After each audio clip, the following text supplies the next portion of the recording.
Good morning and welcome to Filmit Shop Talks. Great to see you all here again. It's wonderful to be here, and on my right I have Jorrie van der Walt. Now guys, he is a leader in the film industry and production of TV series.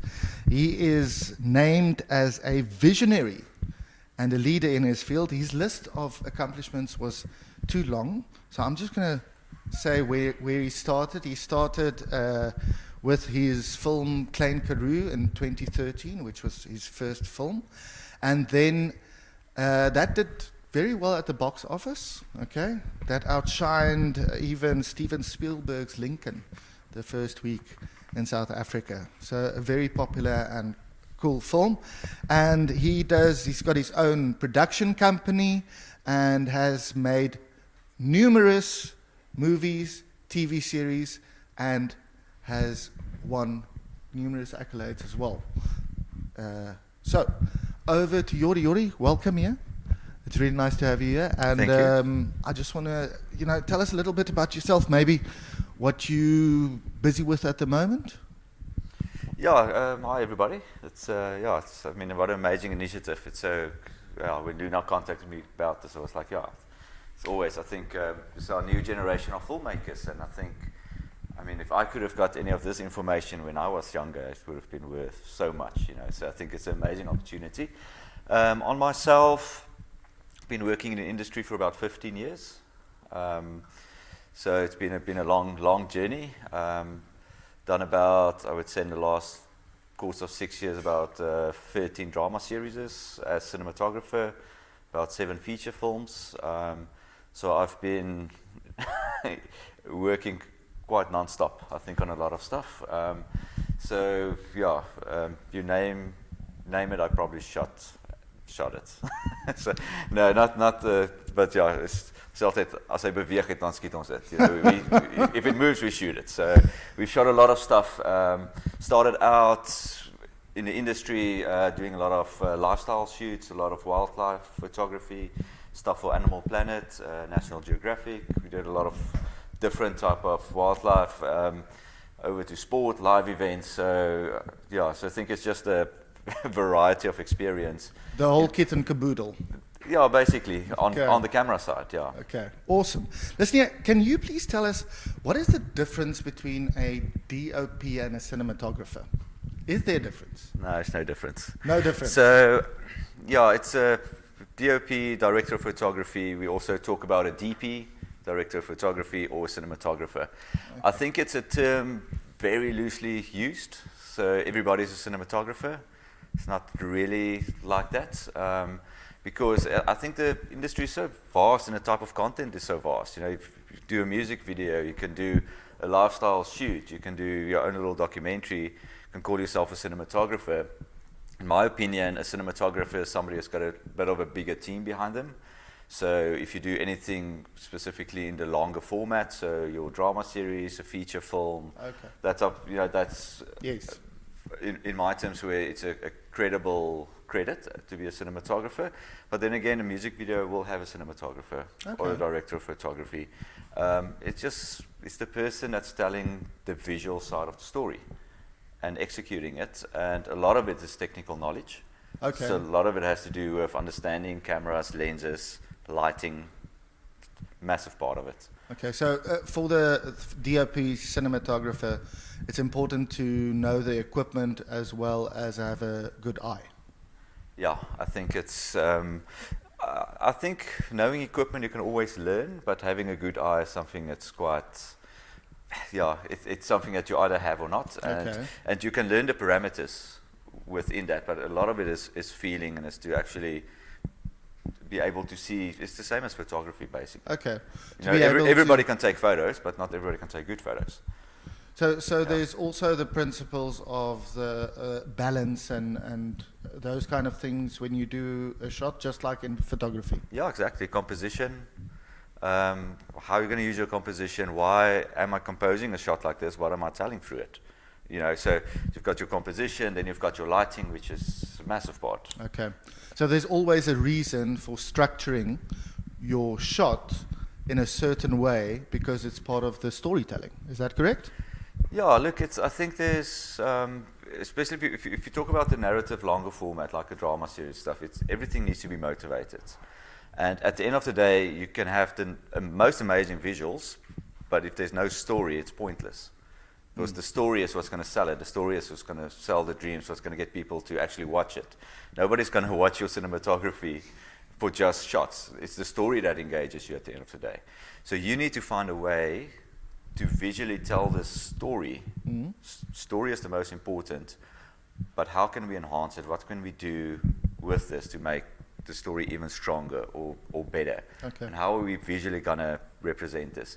And that's a very close bond and relationship between the cinematographer, DP or DOP, and the director at the end of the day. So the director also has a vision. He's got a story he wants to tell, all of that. And we find it a lot that there's, I haven't had it on sets, but I hear about a lot of other sets where there's a lot of tension between the DOP and the director. Oh, okay. Because the DOP is fighting for this shot, but the director wants this. And there's a lot of tension where, my opinion was always, the cinematographer is actually also facilitating the visual dream of the director at the end of the day. Yes. So and if you know each other and you've got mutual respect towards each other, then it goes both ways. Yeah, okay. But it's, so you're basically interpreting the way your director at the end of the day wants to see this movie. Tell me quickly, I know there are different shots and angles, and can you tell me what types of shots and angles people use in film, and maybe why they use those type of shots and angles? What's the basics? Yeah, I think it's quite wide open. The basics is, we can start from wider, moving in closer. So you'll have, let's say, an extreme wide shot. It's a big wide shot, little people on the horizon. So people standing there, then you can move into a wide shot. You move closer to a mid shot. The mid shot is sort of, this type of framing from the mid up. You can go into your close up, which is there on your face. You could go into extreme close up. But I mean, there's a lot of different variations around it, and it's not. I think the theory is great. But I think there's a lot of room for interpretation of your shot sizes. Just motivate what you're doing. Why are you shooting a close-up? I'm shooting a close-up now because this is an emotional scene. If this is going to be in a big wide, you're not going to read the emotion. So yes, then you want to come in closer. What does it mean for an actor when you move in closer? Act smaller. You're not on a theater stage now. Yes. So people are not sitting 30 meters away from you having to see your performance. They are right here in your face, right? So now you need to pull it down a bit. Internalize, yes. Yeah. And that's why it's also very important for your actors to know what type of shot you're on as well when you shoot. Okay, so the actors need to know also because they have to act according to the shot type? Definitely. They need to also understand, yeah. So we'll, on a lot of times we're on set, the actor will just ask me like, what shot are we on? And I'm like, no, we're about, on the mid, we're here, or no, we're really close. Okay. And then they can gauge themselves as well. Every little eye movement tells something. Exactly. And the actor has to motivate it, and the cinematographer. So if I'm getting this right, you have to know why you are doing that specific way. Yeah. Okay. So just back to shot angles, like low, high. What is the kind of standard kind of theory with that? Yeah, I mean, the starting point is eye line. That's safe. It looks normal. What you do a lot of times, if you want to make somebody feel more powerful, more intimidating, you can drop your angle. So you're shooting from lower up. So that just gives somebody, it just gives you visually the feeling of power. And you can do exactly the opposite when you want to make somebody look more vulnerable, okay, or smaller stuff is you can shoot down, yes, as well. Yes. So that's sort of, but I mean that's in storytelling. If you do like an interview, for instance, a lower angle isn't always flattering. No. So you need to also decide. Yeah, we get a lot of Tannies is like, camera net lekker hoog. Just put the camera high, please. I'm like, don't worry. To make them look good. That's why selfies, that's why you always take a selfie from a little bit higher. Yes. It makes you look a little bit better. Exactly. Okay. Yeah. Yes. Okay. So then the next one is, and me personally love the way cameras move, because that is almost like the emotion sometimes, the way when a camera shakes or moves fast or moves slow, even zoom in and zoom. Can you maybe elaborate a little bit on the movement and different types and why?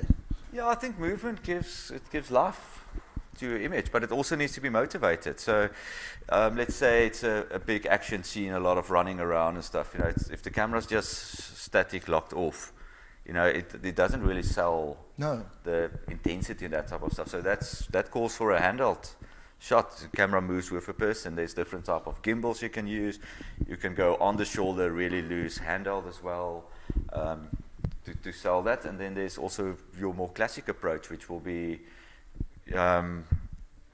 locked off tripod, a tilt, a pan. Okay. So it's on a tripod, and then the camera just moves quickly left to right. Okay. Yeah, but we'll, for instance, a lot of times what we'll do, even if you're on a tripod, is you still put a breathing into camera. So it doesn't always happen where, okay, I'm shooting a mid shot of a scene playing off now, and I just leave the camera and stand back.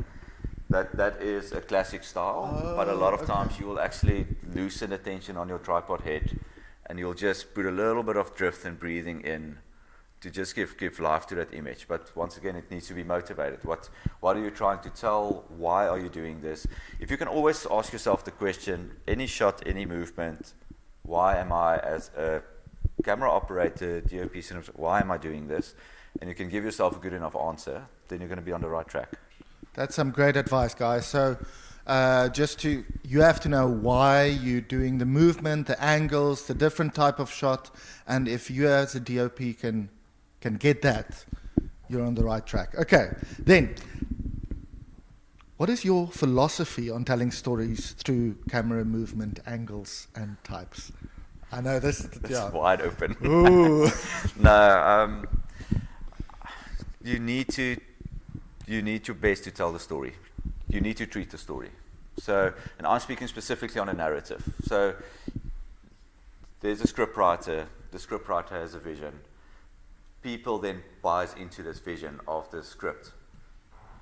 So you need to facilitate and honor the script and the story. That's basically what it is. Okay. So I think it's a lot of times you need to be careful, because it's like any creative process, you know, photography, you can get very selfish. It's like, no, I want to shoot it like this. I want it to look like this. What is the bigger picture? What do you want to achieve? What do you want to tell through it at the end of the day? So I think that's the one. I think that's my philosophy is, what is the story? What do you want to tell through the story?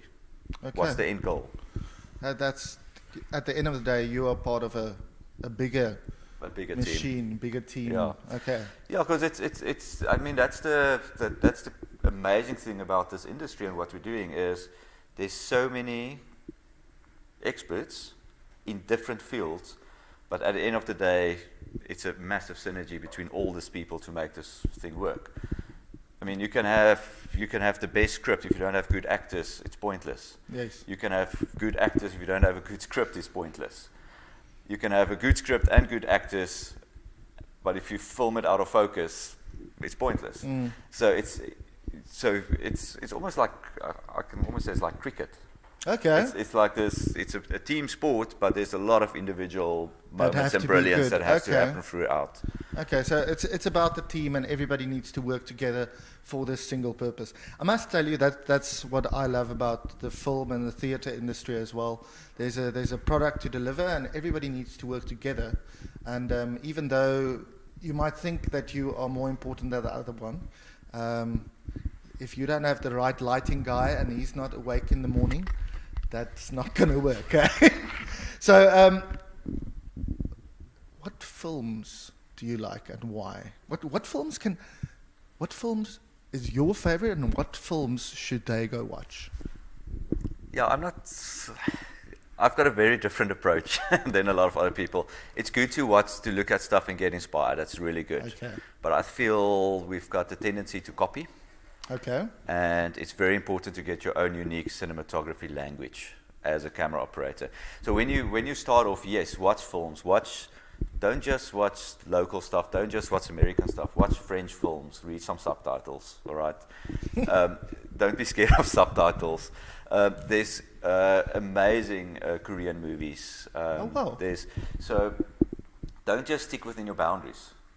Go and watch and open the boundaries to other films. That's where you learn. That's where you learn, or that's where you get inspired. Okay. And then important, I mean, it's a process that I normally do. I don't think everybody does it, but the moment I get involved in a movie and you go into your pre-production planning phase, I don't actually watch too much TV or films. I sort of pull myself back from there because it's a creative and visual medium, you've got the tendency to just copy whatever you've seen. And you might copy it and not even know. Yeah, exactly. Okay. Yeah, so it's just a parameter that I normally put in place for myself. I mean, if you've got a style, you've got a type of look that you normally like, and every story sort of needs its own. Yes. But I just feel we've got a tendency to really copy other This movies. is copy and paste era. Yes, I know that, absolutely. Yes. I must tell you, one of the films that I really liked is a French film, and it's called Amélie. Yeah. And that also has brilliant cinematography. I really, really enjoyed that.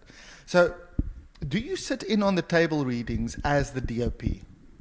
No, you'll sit, so there's different type of readings in your prep process. So there's a table reading, which is normally your director and your actors that do a table reading.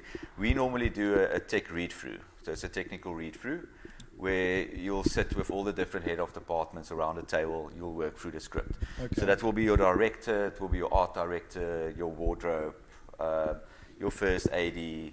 So it's basically, it's more the technical execution of the film that you discuss. So there you discuss the shot type, shot movement, what props need to be there, where you're going to do it, all that technical things? Yeah, I think it's mostly a bit late to start at that stage. So, Okay. so that sort of everybody sitting together and we just, aligning everyone's vision and how we're going to execute it. But before that, it's very important to sit with your director.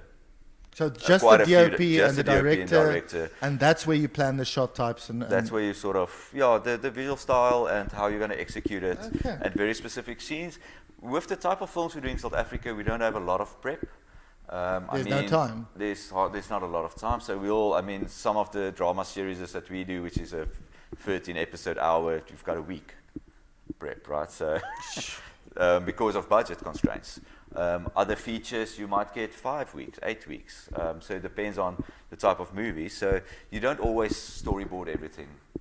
You don't get to plan everything. You need to just basically create parameters of the visual style that you need to stay or work within. Okay.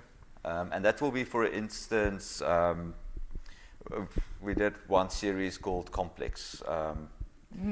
Comedy series. Yeah, it was a comedy series, 24. And in that series, we just set a parameter. Okay, we are not going to do any camera movement in this. So every shot's going to be locked off, and we will use the actors and the blocking to create a composition and a feeling of movement. So that's that's an perimeter that you set. Yes. And then it sort of helps you throughout the process to stick to that, because it's doing a 5-minute short. I think you can play around, but it's a different thing shooting something for 13 weeks on a production, and it's 13, 24 minutes, and you need to pull this visual style through. You can't, I now watched Matrix last night. Oh, I'm going to try this shot now, and now I'm going to try. It just doesn't work like that. So you need to sort of set very strong parameters for you to work in. Say, okay, this shot we're going to do tripods, we're going to do classical movement, classical dolly movements, that type of stuff. Because your director is going to get very creative at points, and he's going to say, okay, no, can we just walk with the actor? And I'm like, no, that's not in our, that's not in the rules. That's not in our rule book for this one.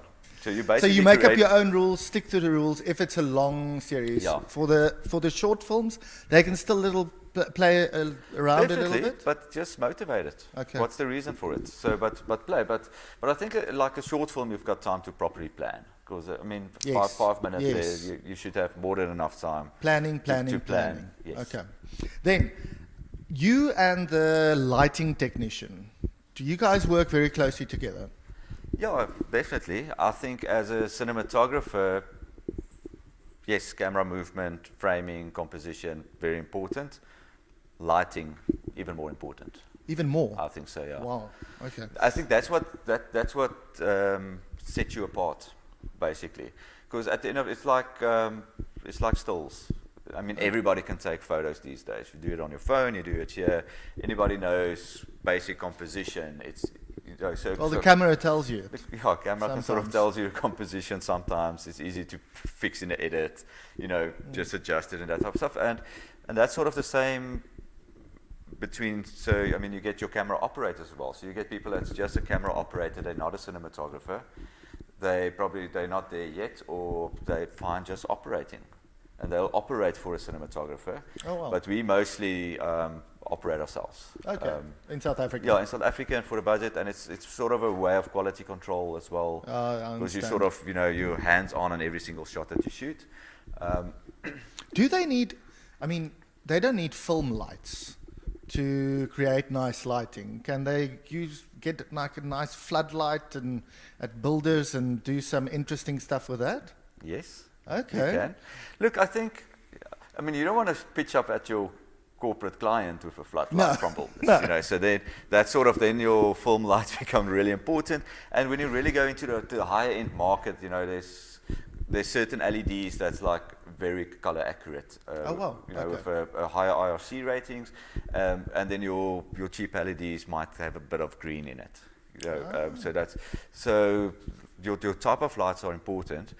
But I've always been very focused on lighting. That's been my main thing is how do you light, how do you shape, how do you use available light. So, we've got a massive light source every day. Right there, yes, up there. Exactly. And it's understanding how the sun works, understanding how ambient lighting works. Time of day. So that's important for them as well. It is important, but I think if you can just start looking around of what light is actually doing, right? So let's say, for instance, let's switch off these lights. We can't now because we're filming, so don't do it, it's fine. But for example, where is the most light coming through? Most light's going to come from that side because there you've got 4 windows. This side you just have 2 windows, right? Yeah. So at the end of the day, what is lighting me from this side is reflective light. It's our main source that's coming in from that side.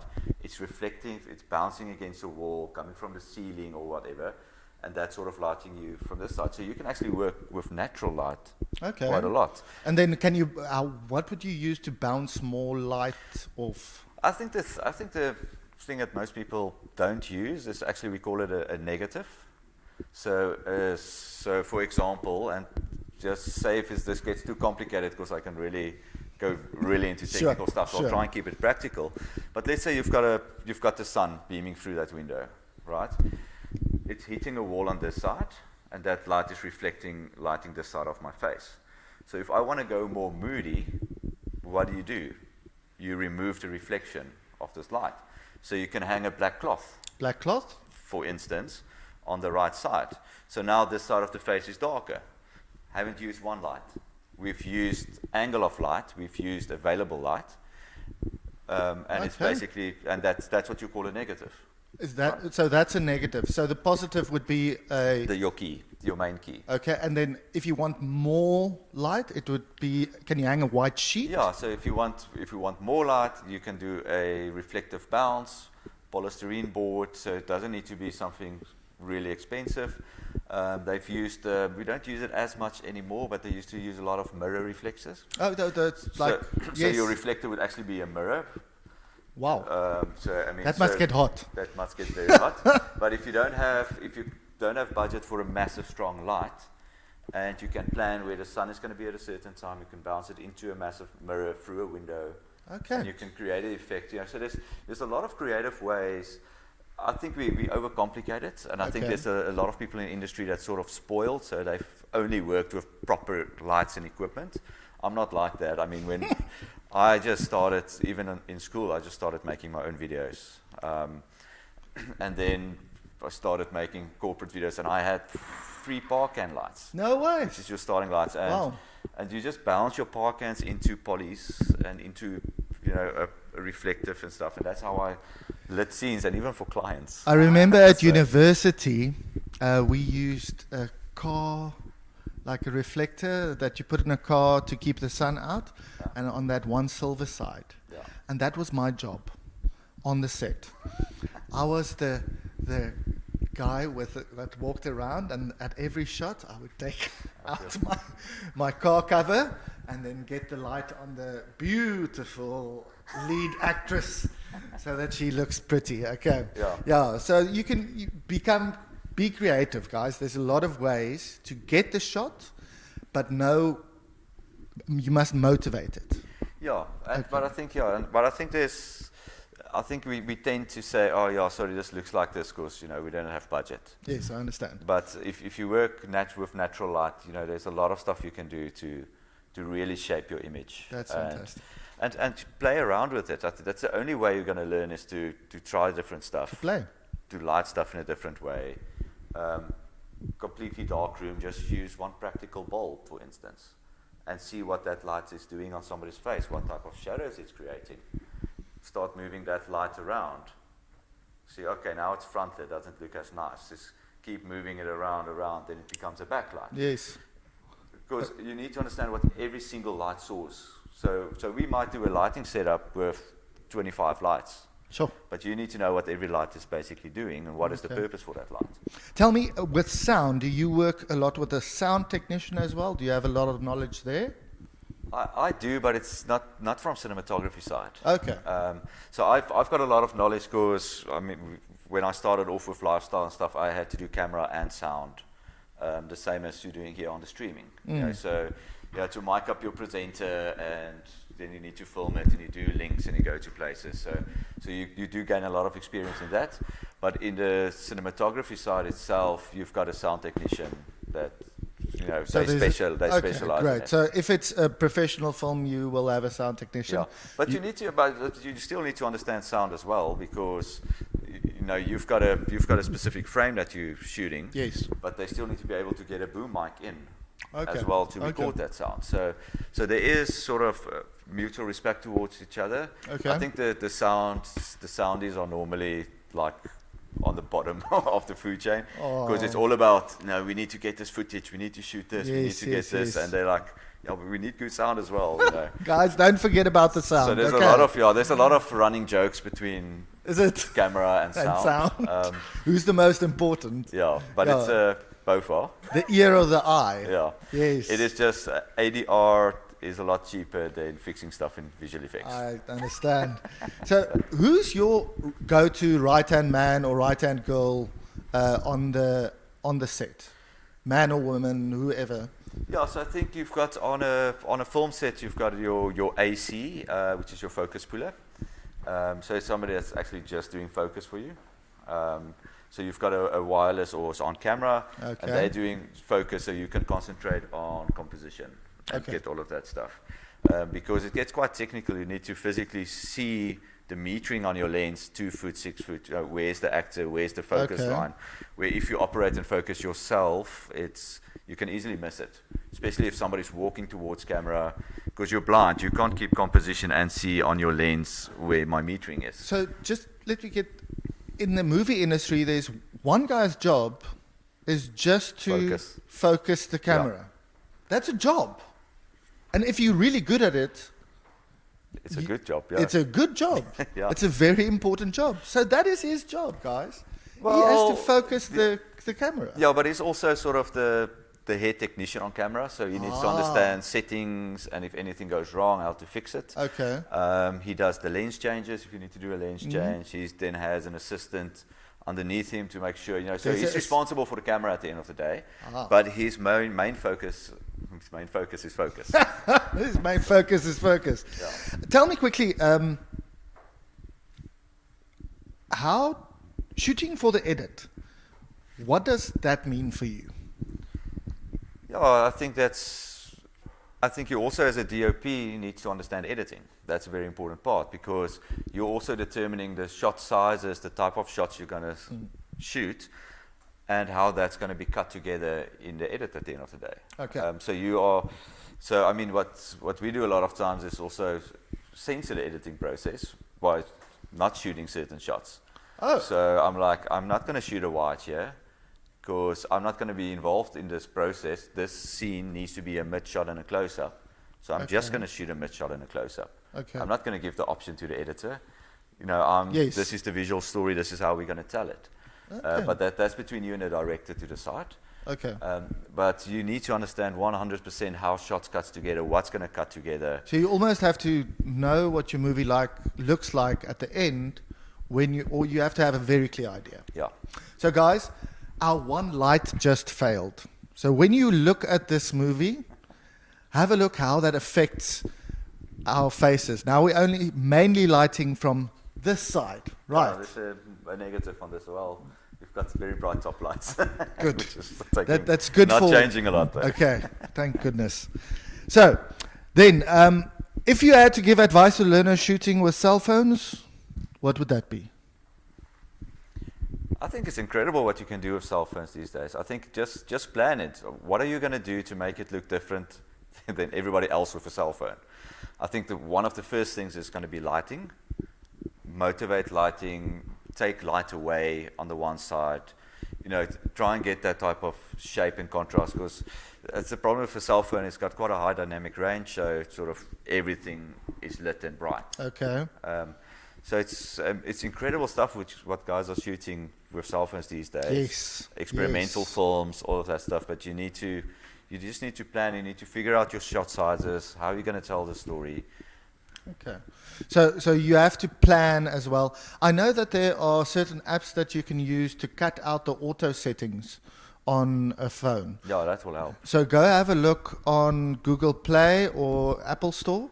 There are certain video shot apps that you can download to cut away the auto settings, because your phone has a lot of auto setting, lighting and focus and so on. Then if you had to give advice to learners shooting with one camera, will that be the same planning or how to... Yeah, you mean like single cam shoot? Yeah, single cam shoot. I mean with a camera, like a video camera. Video camera. Yes. Yeah, I think it's the same. I think you need to know at the end of the day, and I think it's the same with the cell phone, you need to be able to take control. You need to be able to, in a way, control lighting. You need to take away light, you need to add light, you need to change your angle, you need to take control, and you need full control on your camera. So you need to be able to control your aperture that you're going to shoot with. What is the reason? We're talking about shot sizes. Mm-hmm. If you go into your f-stop, what is the reason? Why would I shoot a 5.6 f-stop, and why would I shoot wide open? Do I want the background more out of focus? Do I want everything in focus? Okay. That's an important part of it. So yes. in your storytelling as well, why would I not want to see the background in focus? Why must it be out of focus? Maybe it's not nice. It's a horror film. Maybe it's I want to pull all intention into the actor. I don't want any distractions in the back. Yes. All motivated. So the more control you can take over your camera, the better. I must say, I do love those shots that you go from a front focus into a back focus. Focus rack. A focus rack. Yeah. Okay. So there's all types of terms and of course, for these things. So that type of focus. I know on cell phones sometimes you can change the focus when you press, so you can have the person in front on focus and then the person at the back. So what I got out of this is that they need to go play.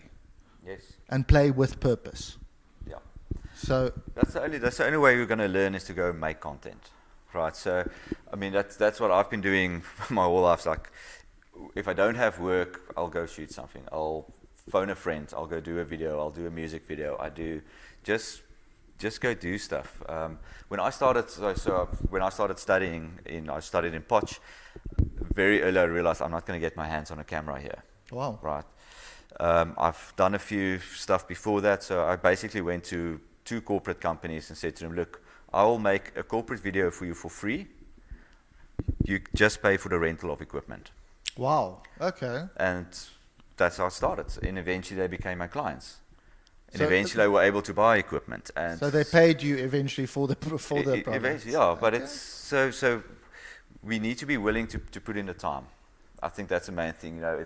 We sort of expect stuff just to happen, but with this is literally spending hours and hours and hours practicing, trying different stuff, getting different results. it's all about experience. So in the doing, you become better. Yeah. Okay. We're going to give our audience some time for questions. Guys, just before you ask your questions, some of you know this, some of you don't. I please want you to come forward and stand over here. I'm going to hand you the mic. You're going to ask your question into that camera, and then you can listen to Jorrie give you his answer. Trying to answer. They are quite amazing, I must tell you. We had some questions that was like, wow, that is amazing. But these guys are awesome. So, anybody? Any questions for Jorrie? Camera work and how to use a camera, cell phone camera, shot types, anything like that?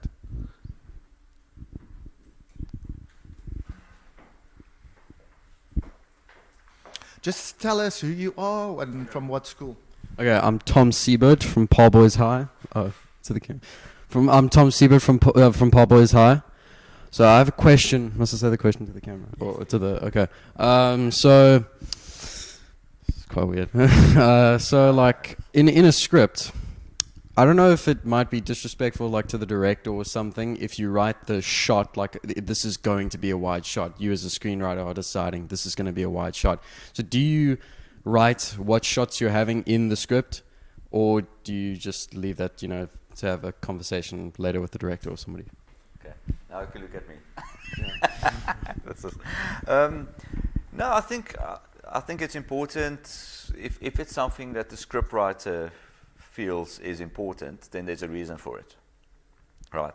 So this all helps the director and the cinematographer for interpretation.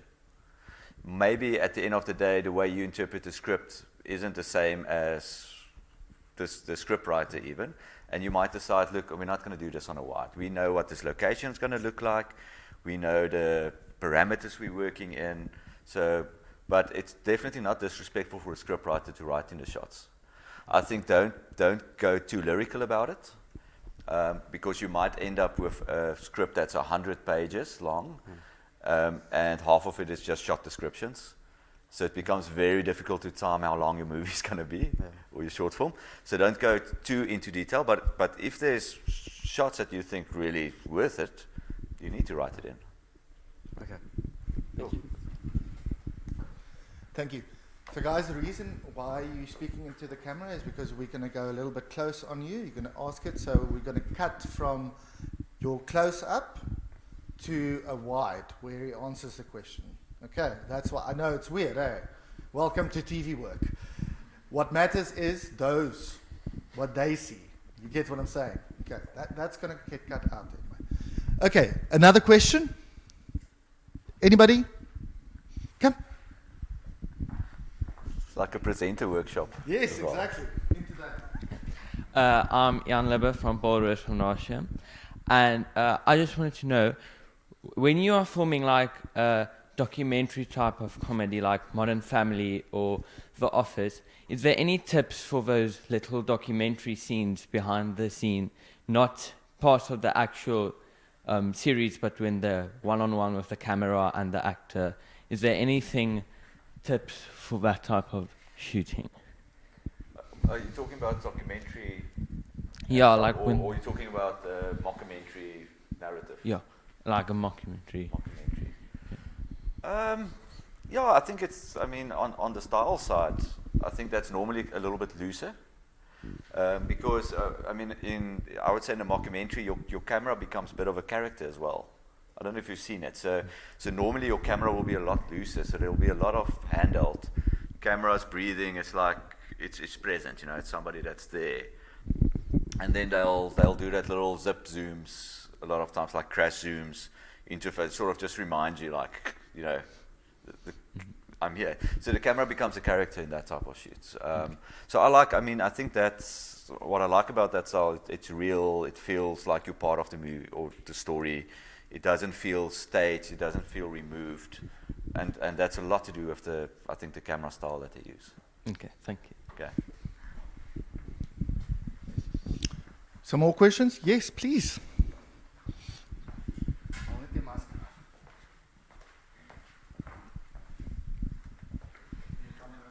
I'm Jan-Hendrik from Gymnasium. So I wanted to know about the lighting and different camera angles. If you were to film a music video or something like that from many different angles, how important would it be for the lighting? Like, would you need to make sure the lighting would work for every angle, or would you change it depending on which angles you're using? I think music videos are a lot of fun. I think that's the one place where you can really play. In a drama series which sort of simulates real world, it's not going to make sense, you know, if you've got a bright light from this side and then the next angle there's suddenly no light. So your lighting continuity becomes quite important. Where I think in a music video you can really play. I don't think you need to be, don't be worried about parameters there. I think that's sort of, and I think that's why a lot of people really like it. It's, you can play with your angles, whatever makes sense, whatever tells the story the best for you. Low angle, high angle, you can shoot somebody straight from the back. You can do anything that you want. I think just, obviously also your storytelling is also important in your music video, but I think you've got a lot more freedom to play. Does that make sense?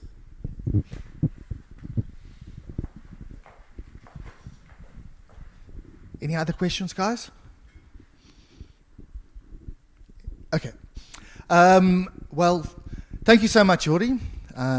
Thank you for joining us here at Filmit. I'm sure these guys are going to go watch the videos over and over again. Guys, let's give Jorrie van der Walt, thank you so much for joining us here. Let's give him a round of applause.